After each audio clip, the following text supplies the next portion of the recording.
जय हिंद दोस्तों, जय हिंद बच्चों। ज्योग्राफी की एमसीक्यू प्रैक्टिस सीरीज में स्वागत है आपका। आज हम इसके 8वें एपिसोड के ऊपर बात कर रहे हैं और इसमें आपका सेकंड बुक का दूसरा चैप्टर है जिसके इंपॉर्टेंट क्वेश्चनों के ऊपर हम बात करेंगे, जो बोर्ड परीक्षा के लिए तो इंपॉर्टेंट है ही है, उसके साथ साथ आपको इस पूरे चैप्टर को अच्छे से समझने में भी मदद मिलेगी। लास्ट में आप अपना रिजल्ट है वो कमेंट सेक्शन के अंदर जरूर शेयर कीजिएगा। तो हो जाइए तैयार। बेस्ट विशेष आप सबको। और ये रहा अब आपकी स्क्रीन पर पहला प्रश्न। प्रश्न है, ग्रामीण बस्तियां संबंधित होती है प्राथमिक आर्थिक क्रियाओं से, द्वितीयक आर्थिक क्रियाओं से, तृतीयक आर्थिक क्रियाओं से या चतुर्थ आर्थिक क्रियाओं से। आपको यह बताना है भी ग्रामीण बस्तियां हैं वहां पर कौन से काम ज्यादा होते हैं। तो सही उत्तर क्या रहेगा?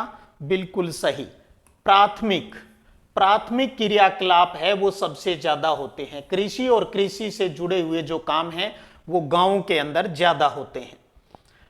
दूसरा प्रश्न है आपके सामने, आर्थिक वृद्धि के नोड के रूप में कार्य करते हैं। आर्थिक वृद्धि के केंद्र के रूप में कौन काम करते हैं यह बताना है आपको। गांव, संचार, नगर या इनमें से कोई नहीं। इस प्रकार के प्रश्न आपको रिक्त स्थान के रूप में भी मिल सकते हैं एग्जाम में। तो आर्थिक वृद्धि के नोड के रूप में काम करते हैं वो है, बिल्कुल आपका सही है, नगर। नगर है वो आर्थिक वृद्धि के नोड के रूप में काम करते हैं, क्योंकि ये न केवल शहर के लोगों को बल्कि आसपास के गांव की जो बस्तियां होती है उनको भी अपनी सेवाएं और वस्तुएं हैं वो उपलब्ध करवाती है। तो इसलिए नगर को आर्थिक वृद्धि के नोड है वो कहा जाता है। अगला प्रश्न है जी, भारत की ग्रामीण बस्ती का प्रकार है। 4 ऑप्शन आपके सामने हैं, आपको यह बताना है भी इनमें से कौन सा ग्रामीण बस्ती का प्रकार है। एक या एक से अधिक, कोई भी उत्तर हो सकता है। तो बहुत प्यारा प्रश्न है। कई बार सिंपल 1 नंबर में से ही पूछ लिया जाता है, भारत की ग्रामीण बस्तियों के प्रकारों के नाम लिखिए। तो गुच्छित बस्ती भी इसका प्रकार है, अर्धगुच्छित बस्ती भी इसका प्रकार है, पल्लीकृत बस्ती भी इसका प्रकार है, और इसके साथ साथ एक नाम और देखते हैं हम, वो है परिक्षिप्त बस्ती या जिसे एकांकी बस्ती भी कहा जाता है। तो इसका मतलब यहां दिए गए तीनों ऑप्शन सही है, तो उत्तर क्या हो जाएगा अपना? ऑप्शन नंबर 4, उपरोक्त सभी। तो ध्यान रखिएगा, भारत के अंदर ग्रामीण बस्ती के टोटल कितने प्रकार हैं? 4 प्रकार। एक आता है गुच्छित जिसे सघन बस्ती भी कहते हैं, दूसरा अर्धगुच्छित जिसे विखंडित बस्ती भी कहा जाता है, तीसरा पल्लीकृत बस्ती और चौथा परिक्षिप्त या एकांकी बस्ती भी इसको कहा जाता है। तो चारों नाम इस चैप्टर में अच्छे से ध्यान में रखने हैं आपको। चलिए जी, अगला प्रश्न है, प्रश्न पढ़िएगा। उपजाऊ जलोढ़ मैदान, उपजाऊ जो मैदान है, और उत्तर पूर्वी राज्यों में पाई जाने वाली ग्रामीण बस्ती का प्रकार है। चारों ही ग्रामीण बस्तियों के प्रकार ऑप्शन के अंदर है, लेकिन आपको यह बताना है भी ज्यादातर जो उपजाऊ मैदानों में और उत्तर पूर्वी राज्यों के अंदर आपको किस प्रकार की बस्ती है वो इनमें से मिलती है। तो सोचिएगा क्या है इसका सही उत्तर? बिल्कुल वो है सही उत्तर पहला ही, गुच्छित बस्ती। और ध्यान रखिएगा, इस गुच्छित बस्ती को हम संकुल या सघन बस्ती भी कहते हैं। संकुल बस्ती भी कहा जाता है, इसे सहंत बस्ती भी कहा जाता है। और आपको पता है इस प्रकार की बस्ती के अंदर जो मकान होते हैं वो बहुत ही पास पास होते हैं, यानी समूह के अंदर आपको घर है वो मिलते हैं। तो बहुत ही सघन बसा हुआ ये गांव होता है। तो मैदानी भागों में आपको कौन सी बस्तियां मिलती है? गुच्छित बस्तियां। बहुत बढ़िया। अगला प्रश्न देखिएगा, बहुत प्यारे प्रश्न है। मध्य भारत के, यानी मध्य प्रदेश साइड की बात होगी, वहां के बुंदेलखंड प्रदेश यानी बुंदेलखंड का जो एरिया है, और नागालैंड में पाई जाने वाली ग्रामीण बस्ती का प्रकार बताइएगा। सेम वही चारों ऑप्शन, बस प्रश्न की भाषा बदल गई। पहले जहां हमसे जलोढ़ मैदानों और उत्तर पूर्वी राज्यों के बारे में पूछा जा रहा था, अब उस एरिया की जगह के नाम दे दिए भी, जैसे बुंदेलखंड वाला एरिया दे दिया, उत्तर पूर्वी राज्यों वाली साइड से नागालैंड दे दिया, तो यहां पर कौन सी बस्ती का प्रकार मिलता है? तो सोचने की आवश्यकता नहीं है, क्योंकि हम पहले ही समझ चुके हैं भी ये तो मैदानी और उत्तर पूर्वी राज्यों वाली साइड की बात हो रही है। तो उत्तर क्या हो गया अपना? गुच्छित बस्तियां। तो मध्य भारत के इस इलाके में और उत्तर पूर्वी राज्यों नागालैंड के अंदर हमें गुच्छित बस्तियां देखने को मिलती है। अगला प्रश्न देखिएगा, छठा प्रश्न राजस्थान के संदर्भ में है। क्या राजस्थान में जल के अभाव में, जहां पानी की कमी होती है, में उपलब्ध जल संसाधनों के अधिकतम उपयोग ने किन ग्रामीण बस्तियों को अनिवार्य बना दिया है? चारों वही ऑप्शन। प्रश्न की भाषा समझनी है भी, राजस्थान का वो इलाका जहां पर पानी की कमी है, वहां फिर पानी के जो भी सोर्स हमें मिलते हैं, तो उसका जब हम अधिकतम उपयोग कर सकें, इसके लिए उस इलाके के अंदर कौन सी ग्रामीण बस्तियों को बसाना अनिवार्य कर दिया है भी। आपको इसी रूप में यहां पर रहना चाहिए, वरना आप पानी वाले इन सोर्सों से काफी वंचित रह सकते हो। तो क्या होगा सही उत्तर? बिल्कुल आप जो सोच रहे हो पहला ही ऑप्शन, गुच्छित बस्तियां ही अनिवार्य बनाती है भी। आप ग्रुप में समूह के अंदर रहिए ताकि आपका पानी वाला काम है वो चल सके जी। चलिए साहब, अगला प्रश्न एक बार फिर वही मिलता जुलता प्रश्न। राजस्थान में गुच्छित बस्तियों की, राजस्थान में कुछ इलाकों में गुच्छित बस्तियां मिलती है, वहां की स्थिति हेतु सर्वाधिक महत्वपूर्ण कारक कौन सा है भी? राजस्थान के किसी इलाके में अगर गुच्छित बस्तियां देखने को मिलती है, तो उसके लिए कौन सा कारण या फिर कारक उत्तरदायी है? जलवायु, जातिगत संरचना, मरुस्थल, या फिर जलीय संसाधनों की उपलब्धता? क्या होगा सही उत्तर? छठा प्रश्न भी सेम यही, बस भाषा बदली है। देखिएगा, चीजें एक ही है, अलग अलग तरीके से एग्जाम में हमसे पूछा जा सकता है। हम हर एंगल से अपना अभ्यास करते जा रहे हैं। तो उत्तर आपके दिमाग में आ चुका है, बिल्कुल सही है।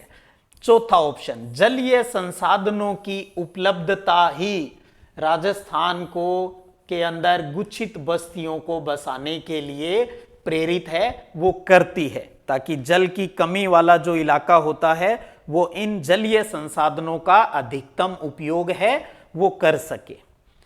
चलिए जी, अब बात करते हैं आठवां प्रश्न। बहुत ही प्यारा सिंपल सा प्रश्न, ऐसे आ गया नगला है। ऐसा प्रश्न आपको एक नंबर वाले प्रश्नों में भी मिल सकता है, वहां सीधा आ जाए नगला क्या है बस। और ऐसा ही ऑब्जेक्टिव में आ सकता है भी, ये एक आभूषण है या एक प्रकार की पगड़ी है या पल्ली बस्ती का स्थानीय नाम है या गुच्छित बस्ती का स्थानीय नाम है। तो क्या होगा इसका उत्तर? पहले उत्तर पर बात कर लेते हैं, फिर इसकी कुछ जुड़ी हुई बातों के ऊपर। तो सही उत्तर बिल्कुल सही, पल्ली बस्ती का लोकल नाम है। पल्ली बस्तियां हैं भारत के अलग अलग इलाकों के अंदर अलग अलग नामों से जानी जाती है। जैसे कुछ क्षेत्रों में इसे पान्ना भी कहा जाता है, वहीं कुछ इलाकों के अंदर इन पल्ली बस्तियों को पाड़ा भी कहा जाता है, कुछ क्षेत्र के अंदर इन्हें पाली कहा जाता है, वहीं कुछ क्षेत्रों के अंदर जिसे नगला कहा जाता है, यही अपना प्रश्न था, और कुछ एरिए के अंदर इसे ढाणी भी कहा जाता है। तो इस प्रकार से पल्ली बस्तियों के ये स्थानीय नाम भी आपको ध्यान में रखने हैं। कई बार बोर्ड परीक्षा में आ जाता है पल्ली बस्तियों के कोई 2 या 3 स्थानीय नाम हैं, वो बताइए। तो पान्ना, पाड़ा, पाली, नगला, ढाणी इनके लोकल नाम हैं। आपको पता है इस प्रकार की जो ये पल्ली बस्तियां होती है, इसमें मकान है वो भौतिक रूप से दूर दूर है वो बने हुए होते हैं, यानी हर खेत के अंदर एक अपनी ढाणी है वो बना ली जाती है, जिसे पान्ना, पाली, पाड़ा इन सब नामों से जाना जाता है। बहुत अच्छा प्रश्न। अगला प्रश्न देखिए, फिर उसी से मिलता जुलता प्रश्न आ गया, ढाणी किस प्रकार की बस्तियां हैं? अब वही बस्तियों के नाम आ गए यहां पर, ढाणी किस प्रकार की बस्तियां हैं? तो अब तो हम सोचेंगे नहीं है क्योंकि हम कर चुके हैं। तो तीसरा ऑप्शन इसका सही हो गया, ढाणी पल्ली बस्तियां कहलाती है। इसी प्रकार से अगला प्रश्न है, फिर कुछ राज्यों के नाम दिए गए हैं। मेघालय, उत्तराखंड, हिमाचल प्रदेश और केरल के अनेक भागों में किस प्रकार की ग्रामीण बस्तियां हैं वो पाई जाती हैं। सोचिएगा क्या होगा इसका सही उत्तर। चारों ग्रामीण बस्तियां ही ऑप्शन के अंदर दी गई है। अर्जुन सोच रहे हो ना, अच्छे से विचार कीजिए बेटा। मेघालय, उत्तराखंड, हिमाचल प्रदेश और केरल के कई भागों में किस प्रकार की ग्रामीण बस्तियां मिलती है। पहले तो आपके दिमाग में ये आ जाना चाहिए भी ये जो एरिया है ये किस प्रकार का है। तो आप देखेंगे ये मोस्टली कौन सा इलाका है, ये आपको पर्वतीय क्षेत्र के रूप में दिखाई दे रहा है, पहाड़ी क्षेत्र है। और पहाड़ी क्षेत्र है यानी जंगल वाले इलाके की हम यहां पर बातें हैं वो कर रहे हैं। तो यहां पर सही उत्तर क्या हो जाएगा, चौथा ऑप्शन, परिक्षिप्त बस्तियां। तो इस इलाके के अंदर कौन सी बस्तियां मिलती है, परिक्षिप्त बस्तियां मिलती है। और ध्यान रखिएगा परिक्षिप्त बस्तियों को एकांकी बस्ती भी कहा जाता है। जैसे हमने पल्ली में क्या कहा भी, एक खेत में एक ढाणी हो गई, और इसमें क्या होता है भी ये दो चार ढाणियों का एक प्रकार का समूह हो गया। 2-4 ढाणी यहां हो गई, 2-4 ढाणी यहां हो गई, 2-4 ढाणी थोड़ी थोड़ी दूरी पर हो गई। तो इसलिए इन्हें एकांकी या परिक्षिप्त, फैली हुई, बिखरी हुई, परिक्षिप्त का मतलब है बिखरी हुई बस्तियां हैं, वो यहां इस इलाके के अंदर मिलती है। चलिए साहब अगला प्रश्न, भारत की गुच्छित बस्तियों में जो सघन रूप से बसी हुई है में किस प्रकार की ज्यामितीय आकृति देखने को मिलती है। स्ट्रक्चर की बात हो रही है अब यहां पर, ज्यामितीय स्ट्रक्चर गणितीय रूप से, आयताकार, अरीय, रेखिक या उपर्युक्त सभी। देखिएगा जब दो सड़कें या नहरें इस प्रकार से एक दूसरे को 90 डिग्री पर काटती है और इसके पास पास यहां पर जो गांव बस जाता है, लोग अपने मकान बना लेते हैं, तो इस प्रकार की ये जो स्ट्रक्चर बन जाती है ना ग्रामीण बस्तियों के अंदर, तो इन्हें, क्योंकि ये क्या बन गया, आप एक थोड़ा सा लाइन खींचेंगे तो ये क्या बन गया, एक आयताकार रूप बन गया। तो एक तो आयताकार रूप इस प्रकार का होता है। अरीय के अंदर होता है भी अलग अलग साइडों से कई सड़कें आपस में आकर मिल रही है, और इसके पास पास में जहां पर ये मिल रही है, यहां पर जब मकान बन जाते हैं, इसके चारों ओर जब ये गांव बस जाता है, तो इस प्रकार का जो रूप होता है इसे क्या कहा जाता है, ये अरीय रूप है वो कहलाता है। रेखिक की बात करें तो कोई रेल की पटरी या सड़क के किनारे या नहर के किनारे जब गांव बस जाते हैं, लोग मकान बना लेते हैं, पास पास मकान बन जाते हैं, तो उसे सघन या गुच्छित बस्तियां कहते हैं। तो ये रूप क्या कहलाता है, रेखिक। तो कुल मिलाकर सभी प्रकार के स्वरूप है वो गुच्छित बस्तियों में हमें इंडिया के अंदर देखने को मिलते हैं। तो उत्तर क्या हो गया, उपर्युक्त सभी।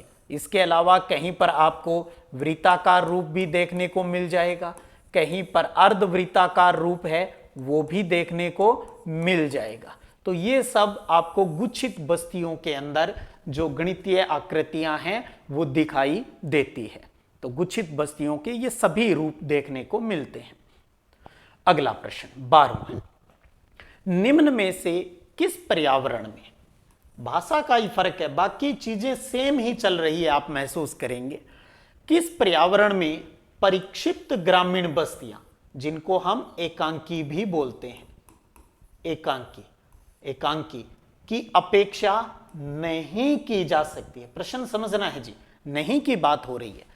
किस पर्यावरण के अंदर, किस क्षेत्र में परिक्षिप्त ग्रामीण बस्तियों की अपेक्षा उम्मीद है वो नहीं की जा सकती। अब सबसे पहले ऐसे प्रश्नों में आपके दिमाग में ये आ जाना चाहिए भी परिक्षिप्त या एकांकी बस्तियां हैं वो किन्हें कहते हैं। वही 2-2, 4-4 ढाणियां जो होती है और थोड़ी दूरी दूरी पर होती है, बिखरी हुई रहती है, तो उन्हें परिक्षिप्त कहते हैं। अब आपको देखना है पहला ऑप्शन, गंगा का जलोढ़ मैदान, तो मैदानी क्षेत्र आ गया, और गंगा यानी पानी उपलब्ध है वहां पर अच्छे से, तो वहां पर कौन सी बस्तियां देखने को मिलती है, हमें अच्छे से दिमाग में है भी, ऐसे क्षेत्रों के अंदर तो सघन सहत या गुच्छित बस्तियां मिलती है, जबकि राजस्थान के शुष्क और अर्ध शुष्क क्षेत्रों में कई ढाणियों के समूह मिल जाएंगे, हिमालय की निचली घाटियों में मिल जाएंगे, आपको उत्तर पूर्व के वन और पहाड़ियों में मिल जाएंगे, लेकिन गंगा के मैदानों में तो केवल और केवल आपको गुच्छित बस्तियां ही मिलती है। यहीं पर पॉपुलेशन आपको ज्यादा मिलेगी। जैसे यूपी की बात करें, गंगा का मैदान है तो वहां पर सबसे ज्यादा जनसंख्या देखने को मिलती है हमें। तो इसका नहीं पूछा है तो यहां पर नहीं है, बाकी के अंदर संभावना रहेगी भी प्रक्षिप्त बस्तियां मिल सकती हैं। अब एक चीज ये नहीं है भी किसी एक ही स्टेट में एक ही प्रकार की बस्तियां मिलती है, कई प्रकार की बस्तियां हैं वो मिल जाती है। किसी इलाके में गुच्छित, किसी में अर्धगुच्छित, किसी में पल्ली बस्तियां, सभी स्वरूप देखने को मिलते हैं। यहां पर हम मोटी मोटी चीजों पर बात करते हैं भी, मुख्यतः किन की बात होती है वहां। अगला प्रश्न, 13वां प्रश्न, निम्न में से कौन सा नगर नदी तट पर, किसी नदी के किनारे पर अवस्थित नहीं है?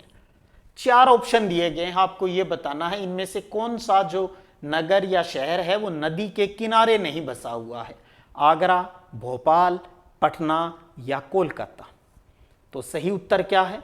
सही उत्तर है इसका भोपाल। भोपाल कहां है? मध्य प्रदेश के अंदर है, ये किसी नदी तट पर नहीं है। जबकि आगरा की बात करें तो ये किस नदी के तट पर है? यमुना नदी के तट पर।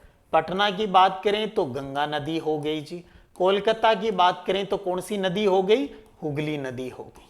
तो भोपाल है वो किसी नदी तट पर अवस्थित नहीं है। तो बिल्कुल सही आपका 13वें का 2 नंबर ऑप्शन। अगला प्रश्न, क्या निम्न में से प्राचीन नगर का उदाहरण है? प्राचीन नगर, बहुत पुराने नगर, यानी कहें भी 2000 साल से भी अधिक पुराने जो शहरों की बात करें वो कौन सा है? प्रयाग, पाटलिपुत्र, मदुरै या उपरोक्त सभी? उपरोक्त सभी देखते ही सीधा इस पर उछाल मत मारिएगा, पहले गौर करें क्या प्राचीन नगर हैं क्या ऊपर वाले सारे, जो बहुत यानी आज से 2, 2.5, 3 हजार साल पुराने हैं। तो प्रयाग का नाम आता है। प्रयाग का पुराना नाम क्या है? इलाहाबाद है, आज इसका नाम प्रयागराज है। तो ये प्राचीन नगर का उदाहरण है। पाटलिपुत्र की बात करें तो पटना, मौर्य काल पढ़ते हो तो उस टाइम आता है जिक्र, मौर्यों की राजधानी रही पाटलिपुत्र, आज उसका नाम पटना है। मदुरै ये तमिलनाडु के अंदर है, तमिलनाडु के अंदर ये भी प्राचीन नगर है। तो इस प्रकार से आप देखेंगे प्रयाग, पाटलिपुत्र, जो मदुरै हैं, ये तीनों ही प्राचीन नगर के उदाहरण हैं। इसी प्रकार से एक नाम और ध्यान रख लीजिएगा, वाराणसी। ज्योग्राफी में तो 4 से ही काम चल जाएगा। वाराणसी, ये चारों ही प्राचीन नगर हैं, तो इसलिए इसका उत्तर क्या हो जाएगा? ऑप्शन 4 उपरोक्त सभी। चलिए जी, अगला प्रश्न है, निम्न में से मध्यकालीन नगर का उदाहरण है। मध्यकालीन नगर लगभग 7वीं 8वीं सदी से लेकर हम बात करें 16वीं सदी तक, 16वीं 17वीं तक, 17वीं 18वीं तक कर लीजिए। तो इस टाइम पीरियड के जो नगर हैं, यानी अंग्रेजों के आने तक की बात हो रही है, जब भारत पर अंग्रेजों का शासन था उससे पहले तक की। तो मध्यकालीन नगर का उदाहरण दिल्ली हैदराबाद है, जयपुर लखनऊ है, आगरा नागपुर है, ये ऊपर वाले सारे के सारे ही हैं मध्यकालीन नगर। आपको पता है भारत में लगभग 100 नगरों का इतिहास जो है वो मध्यकाल से जुड़ा हुआ है, जिनके ऊपर राजाओं का राज होता था। कहते हैं हम रजवाड़े राज करते थे, और ये नगर जो है उन रजवाड़ों की क्या होती थी? राजधानी होती थी। राजा लोगों का शासन है वो इन क्षेत्र पर होता था, और यहाँ पर ये अपने किले बना लेते थे, किलों के अंदर रहते थे। फिर बाद में किले खंडहर में बदल गए, टूट गए, तो इन्हीं किला को बाद में जो पुनः है वो तैयार किया गया। तो इसलिए मध्यकाल के नगरों को किला नगर है वो भी कहा जाता है। तो ध्यान दीजिए, दिल्ली है ये भी मध्यकालीन है, हैदराबाद भी है, जयपुर भी है, लखनऊ भी है, आगरा भी है और नागपुर भी है, सभी मध्यकालीन नगर के उदाहरण हैं। तो इसलिए उत्तर क्या हो जाएगा अपना? ऑप्शन 4 उपरोक्त सभी, सारे के सारे। और आपको ध्यान भी रखना है, कहीं ऐसे पूछ ले भारत के किन्हीं 2 मध्यकालीन नगरों के नाम बताइए, तो इस प्रकार से आप इनमें से दिल्ली, हैदराबाद, जयपुर, लखनऊ, आगरा, नागपुर में से कोई 2 है वो ध्यान रख लीजिएगा। चलिए जी, अगला प्रश्न। अंग्रेजों ने भारत के तटीय स्थानों पर सर्वप्रथम कौन सा व्यापारिक पत्तन विकसित किया? एक या एक से ज्यादा भी हो सकते हैं। तो अंग्रेज जब आए तो उन्होंने भारत को आधुनिक बनाना स्टार्ट कर दिया और अपने तरीके से आधुनिक नगर हैं वो बसा दिए। हमें पता है अंग्रेज भारत में किसके लिए आए थे, ये व्यापार के उद्देश्य से आए थे, लेकिन फिर इन्होंने ही हमें गुलाम बना लिया, यानी भारत इनका उपनिवेश बन के रह गया। 1947 में जाकर हम इस उपनिवेशवाद से है वो आजाद हो पाए थे। तो अंग्रेजों ने भारत के तटीय स्थानों पर कौन सा व्यापारिक पत्तन विकसित किया? तो व्यापार के लिए आए थे तो समुद्री तट पर सूरत है, दमन है, गोवा है, या इसके साथ साथ जो पांडिचेरी है, यहां पर इन्होंने व्यापारिक पत्तन यानी बंदरगाह विकसित किए। तो इसलिए इसका उत्तर क्या हो जाएगा? उपयुक्त सभी हो जाएगा। इसके बाद में अगर बात करें तो मुंबई, चेन्नई और कोलकाता पर भी इन्होंने अपनी जो पकड़ है वो काफी मजबूत कर ली थी। अगला प्रश्न। भारत में आधुनिक उद्योगों पर आधारित नगरों का जन्म हुआ। बहुत प्यारा प्रश्न।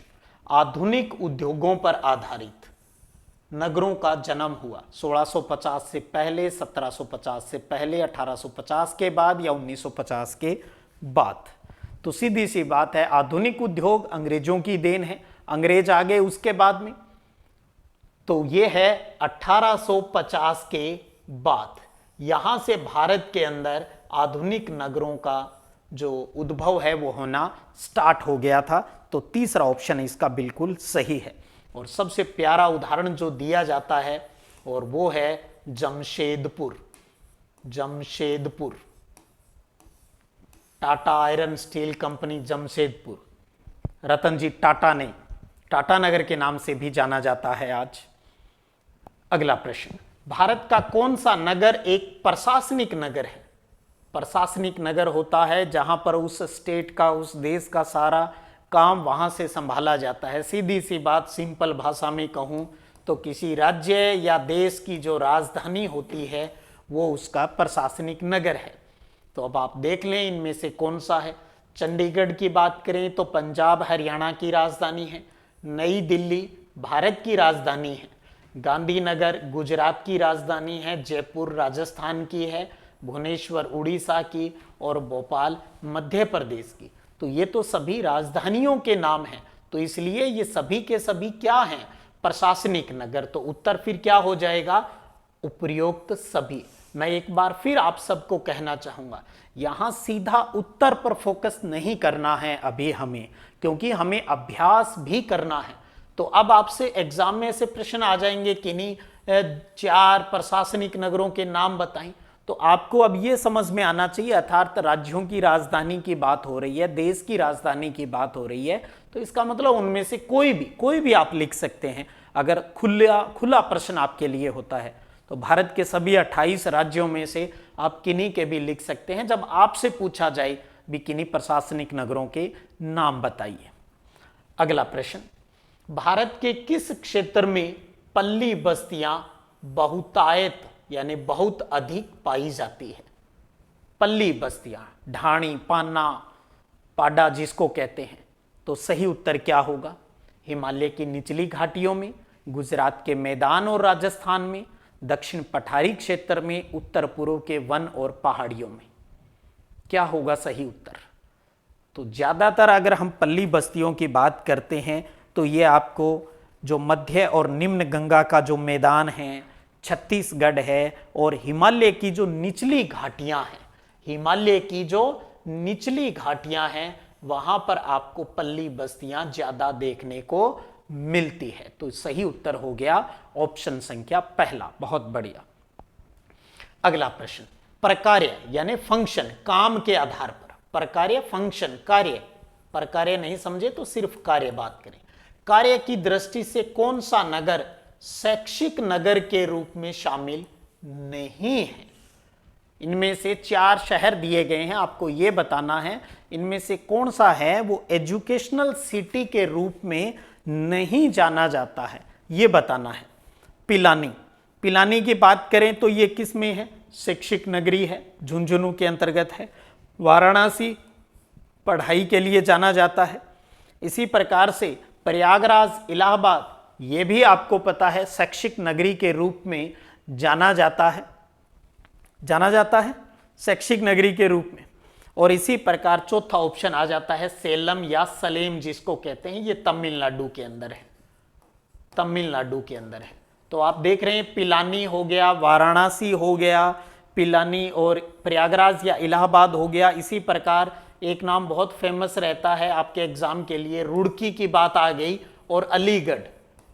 वैसे तो और भी बहुत से हैं, राजस्थान में कोटा भी शिक्षा नगरी के नाम से जाना जाता है, लेकिन यहां पर मैं उन्हीं की बात कर रहा हूं जो आपके पाठ्य पुस्तक में है, क्योंकि अक्सर एग्जाम में अगर इस प्रकार से कोई भी ऑब्जेक्टिव प्रश्न आता है तो वही ऑप्शन लिए जाएंगे जो आपकी किताबों में जिनका उल्लेख है, अन्यथा नहीं लिए जाएंगे, क्योंकि ये तो बहुत बड़ा मैटर है। कोई ऐसा तो है नहीं भी शैक्षिक नगरी कोई 5-7 ही है, और भी बहुत सी जगह है। तो पिलानी, वाराणसी, इलाहाबाद, रुड़की, अलीगढ़, ये सारे के सारे शैक्षिक नगर हैं। और वहीं अगर हम सेलम या सलेम की बात करें तो हमें पता है ये उद्योगों के लिए जाना जाता है, तो इसलिए ये कौन सा है, औद्योगिक नगर है, इंडस्ट्रियल सिटी है। यहाँ पर आपको यहाँ पर लो इस्पात के कारखाने मिल जाएंगे, तो इसलिए नहीं पूछा है, तो उत्तर हो जाएगा ऑप्शन 4। चलिए जी, अगला प्रश्न, निम्न में से कौन सा नगर गैरिसन या छावनी नगर के रूप में विकसित हुआ है? आपको यह बताना है दिए गए ऑप्शन में कौन सा गैरिसन या छावनी है। अंबाला में छावनी मिल जाएगी, जालंधर के अंदर है, उधमपुर के अंदर है, तो इसका मतलब उत्तर क्या हो गया, उपर्युक्त सभी। कई बार बोर्ड परीक्षा में प्रश्न आया है भी किन्हीं 4 गैरिसन या छावनी नगरों के उदाहरण हैं वो दीजिए। तो अंबाला हो गया, जालंधर हो गया, इसी के पास बात करें तो महू हो गया, महू के अंदर भी है, बबीना के अंदर भी है। तो ये नाम कुछ याद रख लें आप, अंबाला, जालंधर, उधमपुर, महू और बबीना, इन 5 के अंदर आपको क्या मिलती है, गैरिसन। छावनी, छावनी, छावनी जहां पर सैन्य गतिविधियां आयोजित होती है, आर्मी वाली सैन्य गतिविधियों का संचालन होता है, सैन्य गतिविधियों का संचालन होता है इन नगरों के अंदर। चलिए साहब, कैंट बोलते हैं इंग्लिश में इन्हें। अगला प्रश्न, निम्न में से कौन सा नगर परिवहन नगर के रूप में विकसित हुआ है? ट्रांसपोर्ट सुविधा अच्छी है वहां पर, इसलिए फेमस है। तो सही उत्तर क्या होगा? सही उत्तर कांडला, कोच्चि, मुगल सराय या उपर्युक्त सभी। परिवहन नगरों की बात करें तो आपको पता है कांडला है, कोच्चि है, मुगल सराय हैं, ये सारे के सारे ट्रांसपोर्ट सुविधा की वजह से फेमस हैं। ट्रांसपोर्ट के अंतर्गत आ जाती है अपनी रेल सुविधा हो गई, अपना सड़क परिवहन हो गया, और अपना जो जल परिवहन की सुविधा जहाँ से हो, या वायु परिवहन की सुविधा जहाँ से हो, तो जहाँ आसानी से पहुँचा जा सकता है। तो ये सारे के सारे परिवहन नगर के उदाहरण हैं। आंतरिक परिवहन में भी आपने पढ़ा है, धूलिया है, मुगल सराय। इसमें जो मुगल सराय हैं ये आंतरिक रूप से, जबकि कांडला, कोच्चि ये क्या है, ये तटीय है, और जबकि मुगल सराय आंतरिक रूप से, क्योंकि यहाँ से जो सड़क परिवहन और रेल परिवहन की सुविधा है वो अच्छी है। तो धूलिया हो गया, मुगल सराय, इटारसी और कटनी है, ये आंतरिक परिवहन है, और जबकि ये समुद्र तटीय परिवहन हो गया यहाँ पर। तो क्योंकि यहाँ आंतरिक और बाह्य की कोई बात नहीं है, सिर्फ परिवहन नगर था, तो उत्तर हो गया अपना ऑप्शन 4। अगला प्रश्न देखिएगा, निम्न में से कौन सा नगर एक धार्मिक और सांस्कृतिक महत्व के कारण प्रसिद्ध नहीं हुआ है? धार्मिक और सांस्कृतिक महत्व के कारण प्रसिद्ध नहीं हुआ है, यह बताना है। बात करें अब धार्मिक और इनके आधार पर, तो मदुरै तमिलनाडु ये धार्मिक दृष्टि से प्रसिद्ध है। इसी प्रकार हरियाणा का कुरुक्षेत्र भी आ जाता है, उड़ीसा का उज्जैन भी आ जाता है। तो ये तीनों तो धार्मिक और सांस्कृतिक दृष्टि से। इसी में अपना हरिद्वार भी तो आ जाता है, उत्तराखंड के अंदर हरिद्वार, हरिद्वार भी धार्मिक और सांस्कृतिक केंद्र है।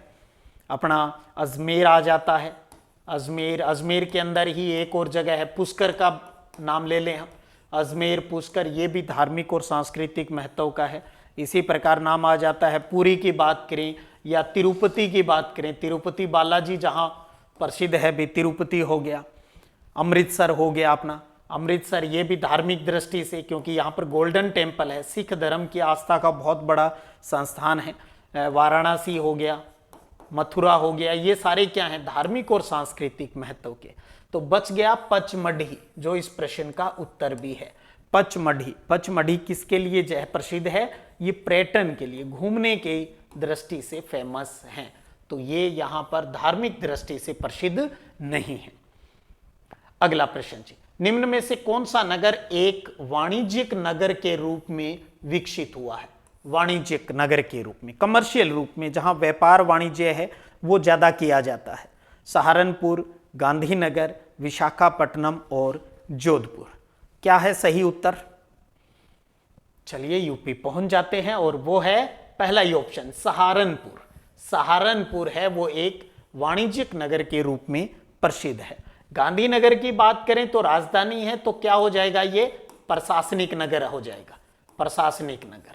वहीं अगर आप विशाखापट्टनम की बात करेंगे तो ये किस में आ जाएगा, परिवहन नगर में आ जाएगा। अगर आप जोधपुर की बात करोगे तो लोग घूमने के लिए आते हैं, तो ये पर्यटन की दृष्टि से फेमस हो गया, पर्यटन नगर हो गया। चलिए जी अगला प्रश्न, किस योजना का उद्देश्य, 4 योजनाएं नीचे दे रखी है, एक ऐसे सघन क्षेत्र पर ध्यान केंद्रित करना है जो अन्य शहरों के लिए लाइट हाउस का कार्य है वो करे। Beti Bachao Beti Padhao, smart city mission, Bharatmala परियोजना या मनरेगा परियोजना। तो लाइट हाउस के रूप में, शहरों के लिए लाइट हाउस के रूप में काम करें तो सीधा सा उत्तर क्या हो जाएगा, स्मार्ट सिटी मिशन की बात आती है। इससे पहले हम बेटी बचाओ बेटी पढ़ाओ के ऊपर बात कर चुके हैं। लिंगानुपात को कम करने के लिए, शिक्षा को बढ़ावा देने के उद्देश्य से भारत सरकार द्वारा चलाई गई योजना। वहीं स्मार्ट सिटी मिशन का उद्देश्य है शहरों को बढ़ावा देना, शहरों को बढ़ावा देने के उद्देश्य से ये चलाई गई है। और यहाँ पर सारी आधारभूत जो सुविधाएं हैं जो लोगों को मिलनी चाहिए वो सारी उपलब्ध है, वो इस योजना के तहत करवाई जाती है। तो ये थे जी आज आपकी ज्योग्राफी की सेकंड बुक के दूसरे चैप्टर के महत्वपूर्ण 25 प्रश्न। ये सिर्फ 25 महत्वपूर्ण प्रश्न ही नहीं थे, बल्कि हमने एक तरीके से पूरे चैप्टर का रिवीजन है वो भी कर लिया है। तो अब बारी है आपको अपना रिजल्ट मेरे साथ शेयर करने की कमेंट सेक्शन के अंदर, और किसी प्रकार की चिंता करने की आवश्यकता नहीं है, क्योंकि बहुत कुछ आज आपने किया है, बहुत अच्छा किया है। कुछ बच्चों को नई चीज़ें भी मिली होगी। अब अगर आपको जैसे ही समय मिले एक बार चैप्टर को रिवाइज कीजिएगा, सारी चीज़ें माइंड में सेट हो जाएगी। चलिएगा फिर मिलते हैं अगले वीडियो क्लास में, तब तक जय हिंद जय भारत।